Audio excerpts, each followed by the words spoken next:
Don't be shy, come closer. Okay, I'm going to start. My name is Paul Wombell. And this is Anthony and Sam, the artist whose work is on show. It's going to be very informal. So I'm going to start it, and there's a lot of interesting kind of things that we've been discussing upstairs, kind of warming up. But we definitely want to make it much more open. Even the audience is not big, which is fine.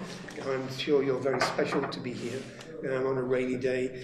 I suspect most people are either at home or hiding in the Freeze kind of art festival in Regent's Park. But they should be here, but we'll start. In 1995, I became the director of the Photographers Gallery, which is not too far away. And a year later, I showed Anthony and Sammy's work in the gallery. And it was, I had an interest in what's called kind of digital photography. And I wanted to bring this work in the gallery and to show our audience, which was very traditional photographic, what is happening in the medium. And it was interesting. So if you know Anthony and Sammy's work, there's a piece of work they made in the mid-90s called Dystopia, which was these kind of figures, faces, where certain parts of the face were taken out, the eyes, the nose, and the ears. And at the time, the audience was quite disturbed. I had many talks of the people coming into the gallery and what they were thinking. The art world seemed to be not interested in the work, and there was a new kind of range of magazines looking at digital photography, and they're the ones who came interested. And it's quite interesting to look at that in that particular kind of moment, because in the same year there was a big exhibition in Munich which featured your work called Photography After Photography, which was quite seminal in terms of the first kind of museum quality show, looking at the changes and shifts of photography.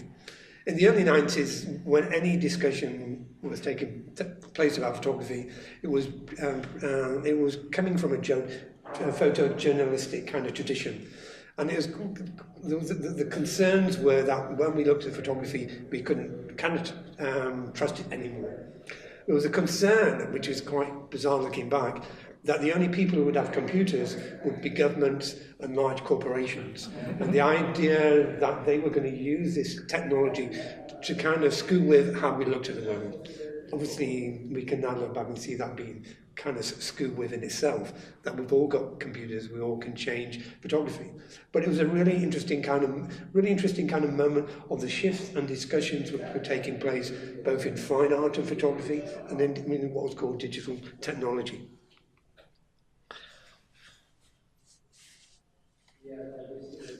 It also coincided with what was called the new economy. And this was a kind of moment where again, looking back, just before the collapse of the Wall Street in 2001, where the new digital companies had lost extraordinary amounts of money, and the Wall Street kind of collapsed by 350 kind of points. So that was the moment. So I've taken you back 25 years ago, and I want now to take another step back to 100 years ago, and to think where we are at this moment in Mayfair. November this year is the 100th anniversary of the First World War. Can you imagine what it would have been like to be on these streets 100 years ago? Because we're not too far away from Charing Cross Station and from Waterloo. And their stations were taking troops to the Western Front and returning troops. And they were walking through London. Some of them would have been still in their uniform. So there would have been a stream of people in their military uniform moving through Mayfair. Some of them would be going to the clubs and the hotels to meet relatives. Those people probably had in their holding the newspapers of the day, which were full of photographs coming from the First World War, from the battlefields. They might have had a copy of War Budget, which was a weekly magazine full of photographs from the First World War, which were coming through the Ministry of Information. War Budget was a kind of forerunner of the later photo magazines like Picture Post in the UK and Life magazine, which came in the 50s. And if you were relatively quiet, remember there were not many cars, there were probably just horses, you could actually hear the battlefield. You could hear the military firing rockets against both from the western side in terms of the Allies, the people from France or the UK, the Australian army, and you could hear the response from the German army. So you could physically hear the battle. It was incredibly close. And if you went on to Bond Street, you probably could have seen a photographic exhibition of some of these photographs from the Ministry of Information. And they were quite extraordinary exhibitions. They would show the conditions of war, and some of the prints were as big as this wall. They were, this is kind of Gursky before Gursky. And there would be photographs of people going to war, people working in the munitions factories, the women who were working and doing the work of men. There was a sense that the war was, you could hear it, but it was very close. It was impinged on everyone. And as Paul Virillo, the military historian and French philosopher who died a couple of weeks ago, has written about the First World War as the beginning of what's called the technical surprise. The realization that the First World War was not about kind of going to war on a horse and a cavalry. It was very much a war which was going to take a long time, and it was a war about technology and the idea of tanks and shells and machine guns. And this was the surprise both for the Germans and for the Allies, is that everyone had to be involved in the war effort and had to sign up. Hence why magazines like the War Budget were indirectly kind of propaganda to keep people supporting the war. And distance is something which was really interesting in the article, which goes with this really fascinating catalogue about this work. So think of distance. Because what we've learned, and in particular from the Gulf War onwards, is actually the bringing together of photography and the image and the missile. And the Gulf War with cruise missiles, the idea that the battlefield actually seems to be coming closer. We see it on television and in our newspapers and in magazines. That where during the First World War, the photographs were taken by official photographers, and they were slightly involved in the war and the battlefield. By the time of the development of technology, the images and the machinery come together. And this is the other kind of technical surprise of what's developed, and which kind of Paul Virillo was talking about, the vision machine of war. In the late about 1985, there was a really interesting writer, a cultural writer and novelist called Raymond Williams. And he wrote a really small piece in the London Review of Books called Distance. And he was writing about the Falklands War. And now in the UK, a war which was relatively far away was a war which was about pressing buttons. And it seemed far away, and then we could watch it and see it, but we never engaged in it. It was part of our daily life continuously on the media, but it was distance. And at the same time, Susan Sontag, writing about photography and warfare, was talking about how can we picture the death of someone so far away. And so distance, it became really quite interesting in terms of technology and how artists could engage in warfare in a different kind of way. So this is a roundabout way to my first question. It was your decisions you made to take time off from teaching and going to travel in the Middle East and in Europe to engage in battlefields. And what was the impetus to do that? And so, in one sense, was to question distance, to engage in something which maybe we all seem as far away and actually external from our own daily lives. Yeah, well, to answer the question simply put, would be that the war came to us from Israel and Palestine in 2006 in a way that we didn't expect, because we both have family connections to that part of the world. And at one point we realized that Sami actually had nephews fighting in the IDF in Israel, and at that time occupying and bombing parts of Lebanon where my cousins were living. So it was a very immediate and urgent emotional response that we both had to that particular moment in time. Even though we have both been very engaged in it, we never approached it artistically. But at that moment we realized that something shifted, and we wanted to understand the reality of that situation in a way that was far less abstract and much more real. So we needed to spend more time understanding that and grappling with it, and eventually making a large video installation, which then led to our first tapestry in the room.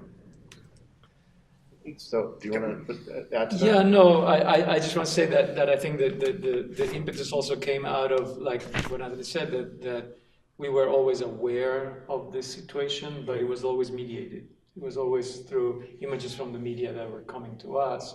Right. And in that particular instance of 2006, we were very affected emotionally. I mean, it not only because of my nephews or his cousins, but it was just, again, like the feeling that this was a history that kept repeating and repeating and repeating without ever, almost like there was a willfulness to never end it. You know, so there was like this is like, oh no, we want to exist in this state of perpetual war, and that realization made us very depressed, but also very curious about, well, what's our emotional response to that, And responsibility. Almost, and so that was 2006, but it wasn't until 2009 that we could afford to take the time off and the support that we needed to do this 9-month kind of like trip, not only to Israel and Lebanon and Palestine, but also to the Balkans, to the former Yugoslavia, where there had also been a terrible ethnic war in the 90s. So we wanted to basically know those places better. Yeah. Did you go with certain expectations of what you might see? And Try not to. It's hard not to. Yeah. Because again, we only had the media and images to rely on going into it. Yeah. So I think a lot of that was upended once we got to know people living through that history, which is still very raw, and it became very human in a way that it hadn't been before. The conversations with your family and friends must have been extraordinary. Yeah, chilling. Yeah, no, I mean, of course, we always, you know, my family has been living in Israel already since the 90s, Yeah. and but to hear stories like, you know, how and one day my nephew described that he was in a unit that because there were rockets coming from Lebanon into Israel and falling into buildings and residential neighborhoods, and his unit was basically in charge of patching it up quickly enough so that people would not even realize that something had been bombed. To reduce the trauma. To reduce the trauma, but also to reinforce the sense of invulnerability. You know, so it was like a makeup job. You know, like plastic surgery very quickly on the buildings. So that struck us. I remember hearing that. You know, that's something that the army would do. You know, as part of their job, in a way. And did you suggest, well, the way you're talking, you had certain expectations you were going to make work? Yes. And did you have any idea what that work may be? Or No, was it not really at all. open? No. Not at all. We were going with a really open mind and open heart to see what would come out of it.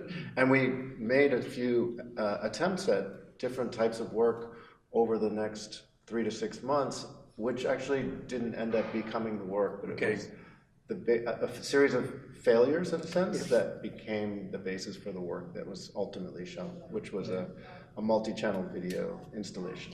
It was not an easy process. I mean, and oftentimes we felt like we were just, you know, kind of like walking through mud.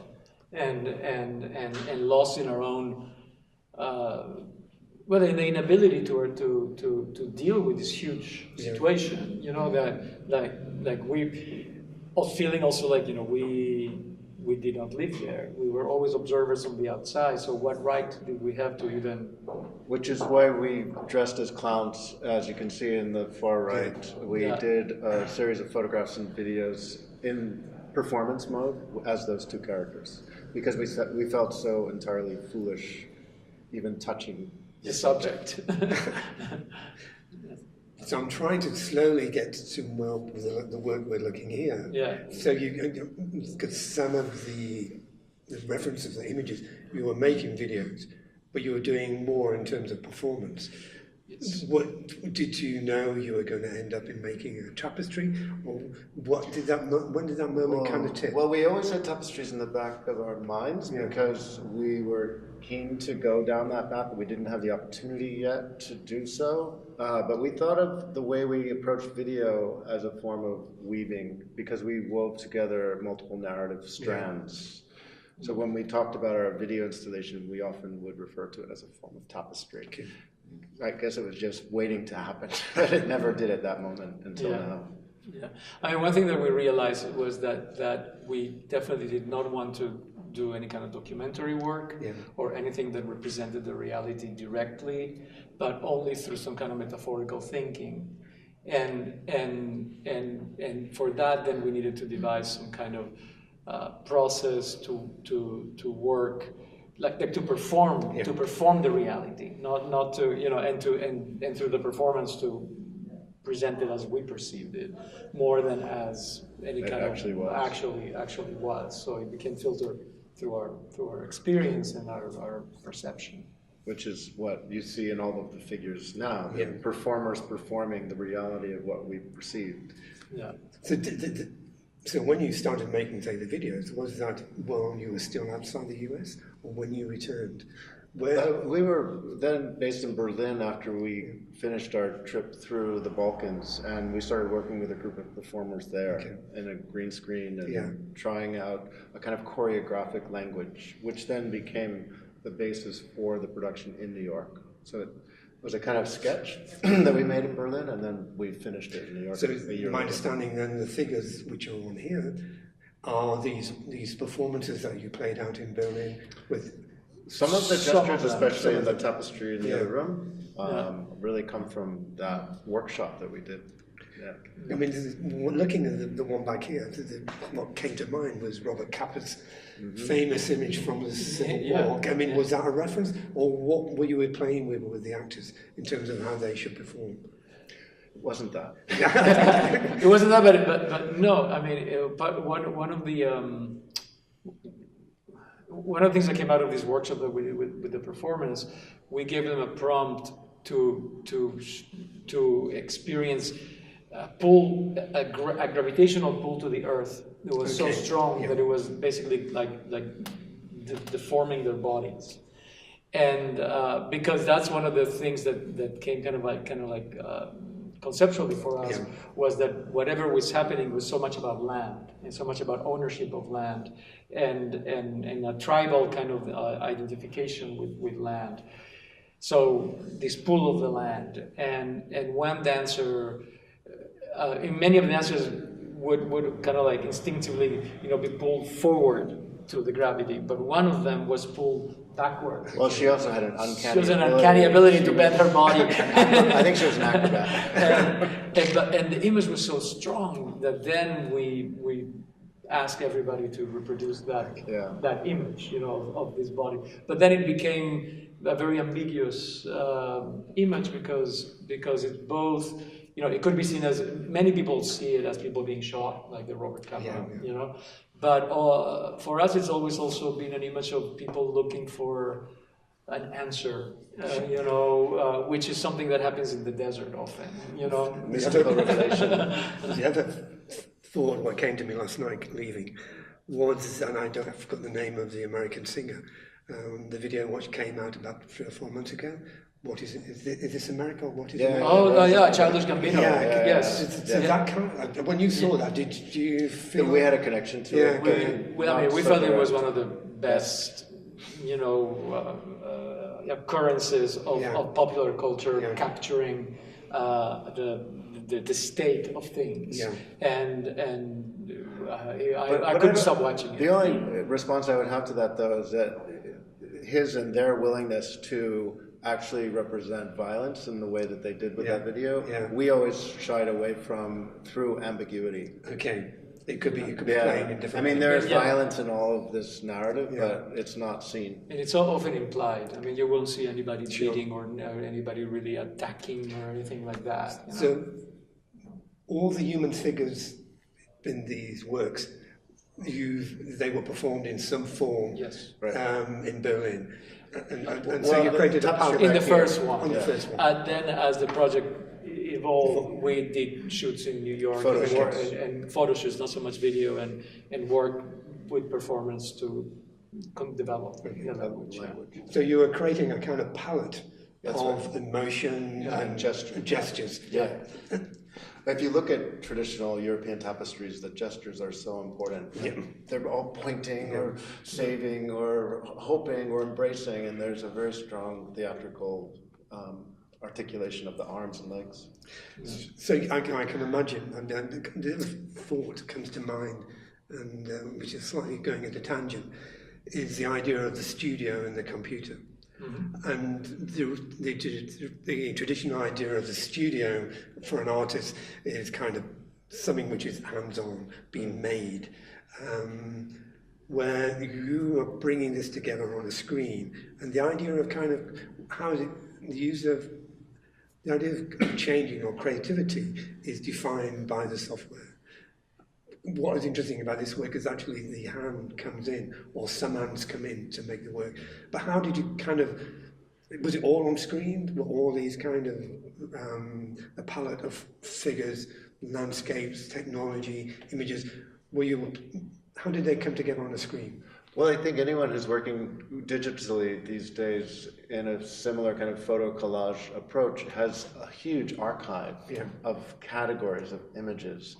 And then we have art history, and then we have the press, and we have the internet. So there's no end to what categorization we can create, which we can then pull from and experiment and sketch with, which is essentially... But it does happen in the computer. Yeah. I mean, that's really where it happens, and then there is a further process of translation from one type of digital file to another type of digital file that the loom can actually interpret and read. And so there is, but it is really, I mean, the photographing, it's very old-fashioned in the sense that, it is people in front of a backdrop, and, and it's models, like photographers have been using since the beginning of photography. But then it goes through these multiple steps in the computer. Yeah. So the idea of weaving a tapestry is already in your mind somewhere. What was that kind of moment, the opportunity to make this work, which to me was not something which is available to everyone. How did that happen? Well, we pursued it because we were living one summer in San Francisco, where we met many years before, and Sammy had a professor, Doug Hall, who was working already with Magnolia Editions, which is an editions company, becoming really well known for the Chuck Close and Kiki Smith tapestries, which we had seen at a gallery show in New York at Pace. And we were struck by it. We wanted to meet these people. So we were in San Francisco, and Sammy insisted that we... Well, I knew that they were based in Oakland. Yeah. But just mentioning it, my Doug Hall, who was a mentor and a professor, said, "Oh, I know Don Farnsworth. I mean, I work with them, and I'll make an introduction." Yeah. But it was a very strong recommendation, because Don would not have just done that with any art. He said, "Yeah, let's try something," very cavalier, and we tried something, and it ended up in the other room. It was a surprise, I think, for everybody who was involved. Yeah, but I think he was intrigued. Don is the owner of Magnolia Editions, and both he and his wife, who run the place, and are like endless, tireless experimenters. So that's the beauty of their shop. is they are always constantly thinking about how an image can be translated, how an image can be interpreted into a different medium, into handmade paper this way, or tile, or this or that. So Endlessly innovative. they were very excited because most artists that come to them come usually with either they want a painting that exists already and they just want to make it into a tapestry, or something that is very in a way not conceived as a tapestry originally. And we wanted to do a tapestry. We did not want to have any other work that came previously or anything like that. We were interested in tapestries because we were just telling you upstairs, this shows at the Metropolitan Museum in New York that covered Renaissance tapestry, Baroque tapestry, and then Peter van Alsten, and how we were interested more than anything in the medium itself, but also in the politics of the medium and what it represents, what it used to represent, and we were inquiring, well, what would it represent today? How would a tapestry work today? In terms of communicating narrative, story, power, these questions. Well, luxury, position.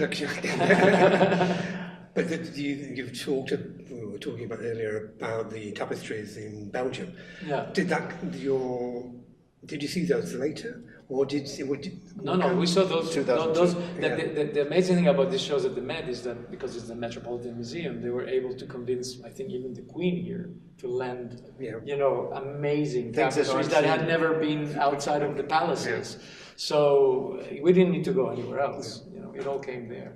Yeah. And then we went to Belgium, and they were actually hard to find. They're not so available in Belgium. Yeah. I mean, you can go to the Louvre, and there's a huge tapestry. Sure. Yeah, but they're very fragile, and so there is issues of light and rotation and stuff like that. So in Belgium, they're not so easy to find. Okay. Yeah. They were very structured in terms of those narratives from.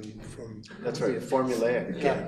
The seasons. Yes. That's right. Yeah. Battles. Yes. Religious religious the landscape. Allegory, mythology, biblical, all combined together often. And that's what these are not biblical, but we have a kind of biblical referencing in the landscape. Yeah.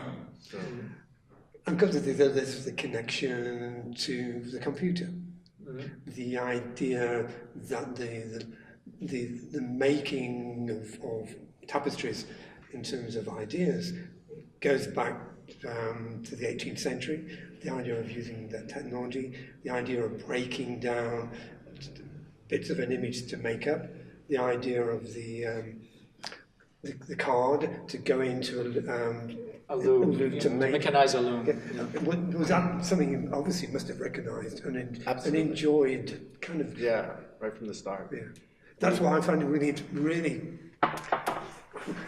the idea that when we talk about new technology, we talk about the present and the future, but the idea of the computer can go back to the 18th century, and that there's this kind of questioning of the present and the past, how they are meshed together or weaved together in some form. That's what I get from these tapestries. Though you're dealing with something maybe in terms of the subject matter seems very contemporary, but the realization is very historical, and it connects to the past in a very, very strong way. Even before the Middle Ages, going further back in terms of breaking down bits of time. You're talking about wanting to do more. What else is going to come from this body of work in terms of using the same kind of process? And have you made the images? More tapestries? Yeah. Well, we already have the final 3 images composed and ready to weave. We're just waiting for space and opportunity to do that. Basically, the project is completed, it just needs to be executed. And it's meant to be seen as a single entity, like a cycle of tapestries, where often the case, like you're saying, with seasons, you'd have the 4, or the different representations of deities or whatever they might be, or stories, all together in one architectural space that So see together. yeah, so basically, what we hope is for one big allegory of the currents of our time. Yeah. Yeah, and how narratives and stories and situations seem to be clashing in this mediated landscape, and you know, that's the allegory in a way. Yeah. Where are we located? Because everything that comes from here is, do you know what we're looking at in the sense of its location? Are you obviously maybe the Middle East or No, I mean, a lot of people want to ask that, Yeah. and I can understand why, but for me it looks like no place and any place. Well, it is. I think it is located. I think. Yeah. I think that it's not one specific place, but it is a place that has that kind of. It's almost like a stage, and this what is happening is almost like, because it's so based on performance. Yeah. This is the stage where it's happening, and it is the desert. I mean, it is not an urban landscape or verdant fields. You know, it is a place that in which even the how can I say, the starkness of the landscape invites a conflict in a way. And then the I don't know, the foliage. Yeah. Am I seeing poppies? I'm seeing other kind of forms of plant life, or They're not poppies, but there are plants from the desert. Okay. Or that grow in very arid landscapes. Persistent plant life. Persistent. I mean, I think one of the things that interests about this landscape is that you know, why would people fight over this piece of rock? You know, why, you know, people should be fighting over like something that is productive and inviting, you know. But these are like scorpions, you know. They're like, so you remember, oh well, there's a kind of tenacity to the survival in this place, and it's very, very ancient. Yeah. And that's what fascinates us, you know, is that these things in that sense of biblical, that, you know, it goes back to that time and it never ends. But I wanted to talk about what you were saying.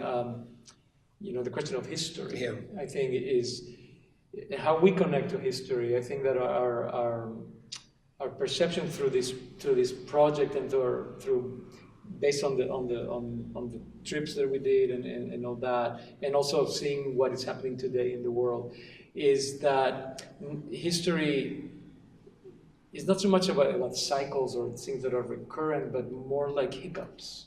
It's more like there's like jumps and displacements in which things coexist. There's linearity, there's circularity, but then there is also this kind of like, we're here and now we're here, and we don't know exactly how we got from here to here. So I think that the collage is technically what is allowing us to create that perception somehow. As with video. As with video, yeah. I thought your story about the clowns and watching your film you made in New York was very funny, but really interestingly to put your figures in there and to kind of articulate your role as kind of not just being clown, but not knowing how to behave. No. Is that right? It's very uncomfortable. Yeah. And the willingness to do that, to make yourself trip up. We had to put ourselves into the narrative if we were going to take it on at all, we felt. Yeah. Will the clowns reappear, or is this? Could be. Yeah, okay. They could. I mean, there is already a video with the clowns and a series of photographs with the clowns. So don't know. But I guess if we come to a place in which again we feel like this is totally foolish of us, then we would probably Maybe they'll go back to that. Maybe they'll have a different inflection. Yeah, different inflection. Yeah. And tell me about the sheep, the lambs. The Is sheep. religious or? Well, there is a sacrificial. Yeah. They have a sacrificial element. You know, it's the resurrection. I mean, there are many religious overtones to sheep, but I think for us they're more like, again, bystanders. caught up Innocent. in human foolishness. In sense that Yeah. they're Yeah. watching the humans. They're watching the humans. What are they doing? What are they doing? What are they doing with our place, with our ecosphere? So it's not necessarily so present the ecological question, but it is also another element. The exploitation of the land. Yeah. The other one, I mean, this is one, the ideas of migration, Yes. which Right. people are moving, Yeah. who knows where to. Yeah. And the idea of the battlefield becoming a tourist site. Yes. Right. Is that Yes. the Absolutely. Yes. mobile phones? Yes. Yeah. We couldn't resist. Yeah. But also they might be both photographing either themselves or the other. Yeah, yeah. So there's an ambiguity there. But yes, but there is it's what it's become. And the sites of the First World War have become Yeah. sites Massive Yeah. tourist. ritual Right. to go Yeah. and to Yeah. see and to learn. Yeah. And when they do come tourist sites, does it suggest that that kind of moment is gone? Or when will say Israel and Palestine and how that might pan out, when will it become a tourist site? A tourist site. Yeah. Well, it is already a kind of tourist site to begin with. Yael Bartana, the video maker Yeah. artist, she made a very interesting work about that, like moving to the far future, Yeah. in which a kind of Baptist church in Brazil kind of rebuilds a ruin of Jerusalem, Yeah. and they rebuild the Western Wall. Yeah. And so but they go in pilgrimage, like a tour, and it's this object that is the totem or the relic. Well, there's this kind of paradox of war and tourism being connected in some. Yeah. Maybe everything which is now, and say, going to see in the UK a castle, which Yeah. is obviously military. So how the military becomes domesticated, becomes an object Yes. to look at and find beauty. From fort to palace to monument. Yeah. It's kind of played out in this work as well. Yeah. Yeah. Well, this room here, it's a collage room. This is not the way it is really. Yeah. But in this kind of wall in the back is a ruin from a cave in Palestine that was inhabited. It was an inhabited cave, and they had all these apertures there for pigeons. It was like a dovecote. Yeah. But then these figures here come from a decommissioned communist monument in Hungary. And so this is an empty swimming pool from Belgrade. From Belgrade. Soviet times. from Soviet times. Yeah. So again, there is this kind of like almost disposable ideologies or things that have become obsolete and could be sites that are being kind of like displaced by progress that is moving like from behind. It's a little bit Benjamin idea. Okay. The other thing that comes to mind is the peacock, because I think I've seen peacocks in an old tapestry, somewhat in the garden. Yes, It yes. was that, but A motif. This is the garden, but Okay. gone awry. Yeah. This is the garden that nobody wants to go to. Yeah. But the building site, that could be. Well, it's the modern city bursting forth from the desert, Dubai and so on. But it's also the settlements or any kind. It's there's contested land. I mean, they are fighting it over here in this very corner. It's almost like that the Fall of Icarus, the Bruegel painting, in which there are the peasants working, and Icarus is like falling all the way in the back, and like nobody notices that Icarus falls into the sea. So it's a little bit of that idea that this is all happening, and they are just like arguing in the corner. Tapestry seems is it the right word or the wrong word? Have you come to any conclusions? Is this photography? Well, there is always a photographic route to our practice. There's no denying it. But maybe it's not photography as much as the media image that is fueling the overall composition. And we have explored with any number of substrates as a way to communicate our photographic vision over the years. And this is just one more that makes sense in this context. And that goes back to your early work. When people saw them, they were not quite sure what they were looking at. Mm-hmm. Yeah. And this has got the same kind of quality. It's that uncanny relationship to the familiar. Yeah. What we're looking at. And people, that opens up the possibility of people not knowing where to place it. Yes. Which is, you've taken a chance on this in one sense. And it still baffles people, you know, Yeah. in terms of like when it goes into a collection or something like that. Yeah. Where does it belong? I mean, it does not. It never follows into clean categories of archiving or categorization. We're good with that. I mean, Yeah, you know, we also suffer. but we suffer. But it It's also not so has made easy for a the curator. work more difficult to curate, especially in places where curatorially things are very, very defined, you know, according to medium. And it's like, what medium is this exactly? You know, who can, you know, own it in that sense? Maybe then public museums need curators of the undecided medium. Yes. Someone where they can deal with the kind of the changes or the contradictions. Yeah, and I don't think we're the only artists who are placed there. I think that more and more you're seeing this hybridity, you know, happening across media in many places. You know. Somebody has to claim it and say, okay, well, we'll put it here. You know. And that's going to be fascinating to see beyond the shows on this, where it might end up. Yeah. Will it end up in a museum in Belgium or in the Met collection of tapestries? Which you have. One would hope. Or the V&A. I mean, I think the V&A V&A is interested in contemporary tapestry making as an extension of that original interest, right? Because tapestries becomes in this kind of area called craft, which it's really fascinating because it's about making and changing items which already exist in some forms. But there's a confusion in terms of the UK where you place it. If you go to a museum, public museum in Scandinavia, craft is accepted to be shown with contemporary art. Yeah. So you will see pieces of work made using tapestry in abstract form as well as kind of representational form, which you very rarely see in the UK, and I don't know about America.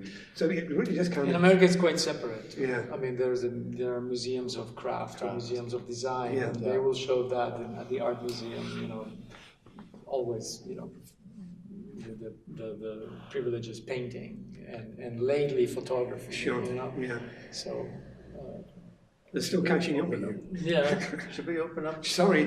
Sorry. Okay. No, I just wonder if anyone has any thoughts about anything that's been discussed or, I was wondering what it is about the tapestry, the sort of surface of the tapestry that attracted you to that medium, while say blue is with the painting.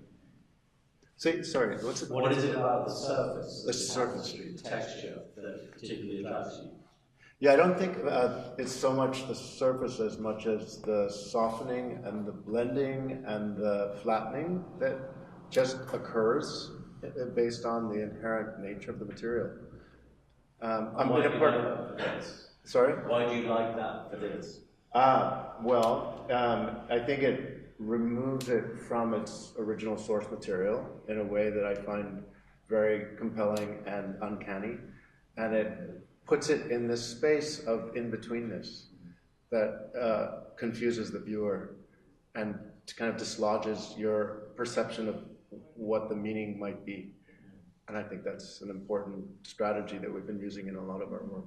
Yeah, well, it flattens the narrative, which is what we feel that is happening in our mediated world, is that the narratives get flattened and then becomes much harder to distinguish and to understand what's behind what, or what are sources, or, you know, and especially today that streams of image, you know, you just go like this and like this, you know, things tend to blend, and this is a blending that occurs in the material itself. The other answer I might give to that, based on what you just said, is the objectness of these pieces is really compelling for us because they kind of defy the space of the internet. It's been really difficult for us to share this work in a JPEG, for example, or on our website. People see it and then they see these, and it's really quite something else. Yeah. And that's interesting to defy the internet. Yeah. Yeah. Were you worried about political interpretations, given that it's so many people are entrenched in positions politically about the subject matter, and given that you guys are crossing barriers? Were you worried about, oh, that image, we need to adjust it because someone could see it as saying this? We don't tend to do that in general, but this piece over here is called Aporia, and it sort of is an extension of some of the issues that we've been dealing with in our previous video work that really was an extension of the discourse around Israel and Palestine. So we really wanted to find a place within that discourse that we felt comfortable with, because it's such a loaded political monster and there's such binary sides to it, and we think we found a place politically that we feel comfortable in when we talk about that tapestry, because it's so directly linked to that situation. But the others don't have a specific political event attached to them. So I don't think it's... I think the uncanny texture helps. It's sort of, you're almost in a dream space. Exactly. Yeah. Yeah.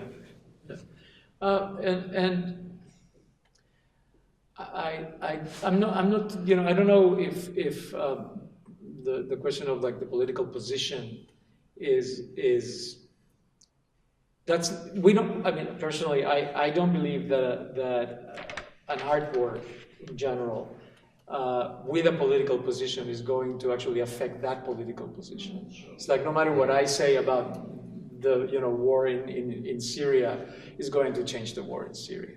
So our position is more about a kind of reflection or a kind of observation from the outside, and to point, for us, I mean, this might not be apparent, but for us, these are quite absurd. There's an element of absurdity of what is going on, and it's an element, some of it is funny even, and some of it is tragic. So I think as artists, I'm more concerned with that kind of human duality, in which we inhabit constantly this condition of being tragic and ridiculous at the same time, and that's where more than the politics, that's what I think we want to express, with this work. And I think including the clowns in that image just kind of turns it. So it is serious, but then it's stupid at the same time. Yeah. But then some people, I mean, I would worry about readings. For some people, this is life and death. That's right. Yes. That's what I mean. You worry that people. Okay. Yeah. No, it's a good question.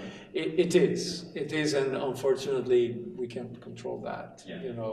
We have to live with the consequences. If somebody comes and says, this is wrong. You're laughing on my tragedy, and Well, you're not. well, I'm not. But I would have to say, that's not what I intend to do.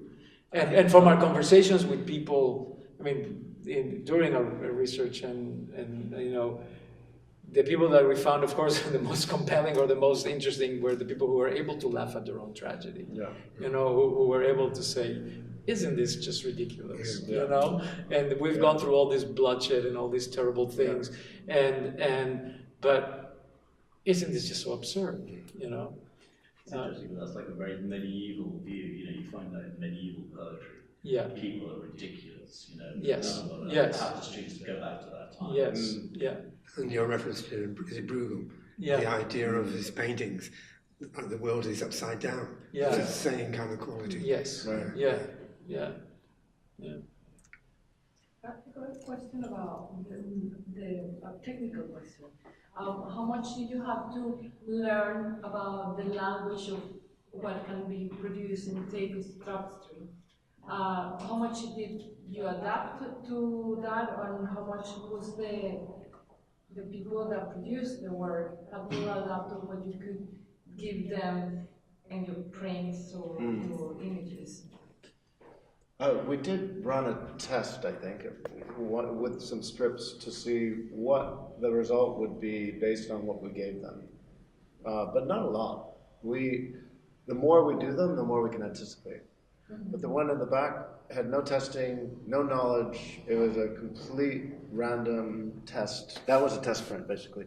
Okay. And we were pleased.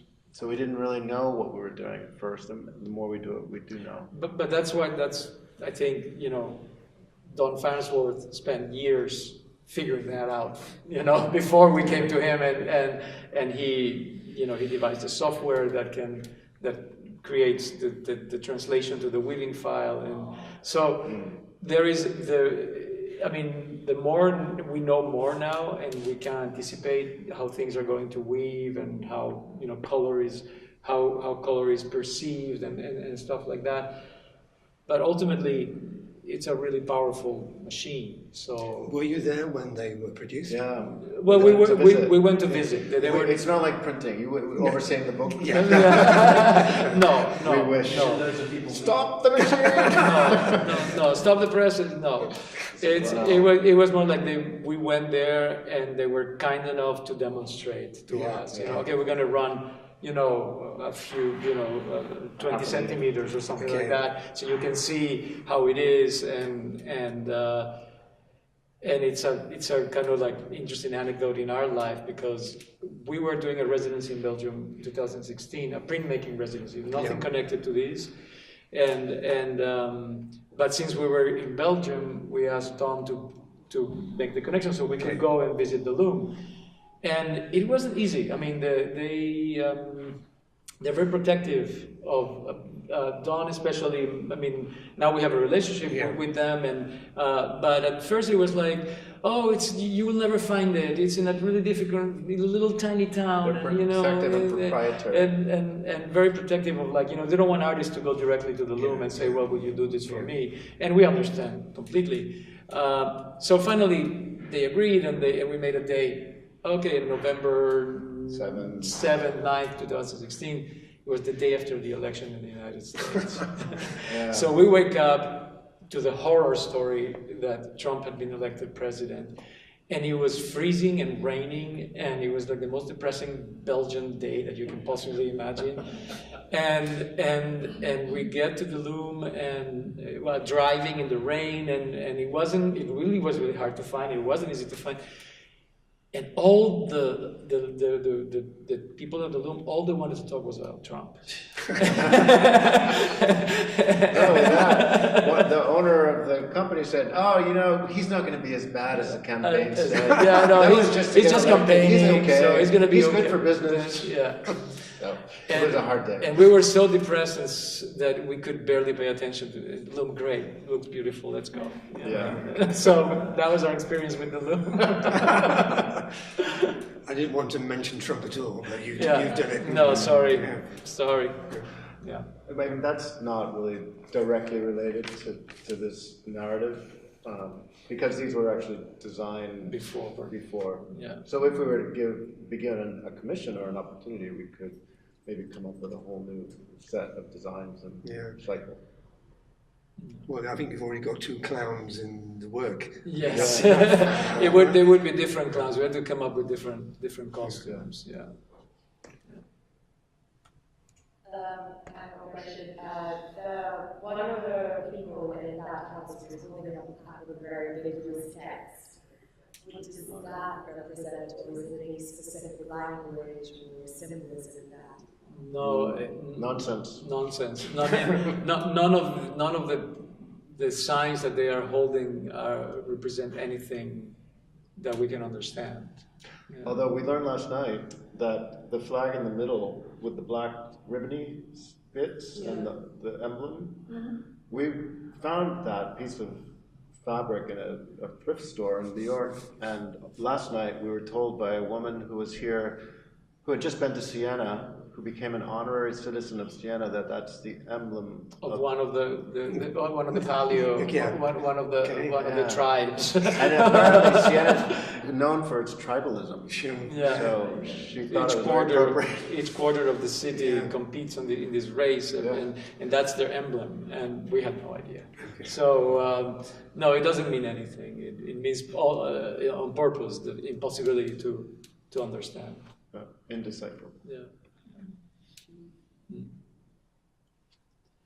All right. Okay. Thank you. Well, Thank you, Paul. Thank you for coming. Thank you for coming. Really, I mean, a day like today. So.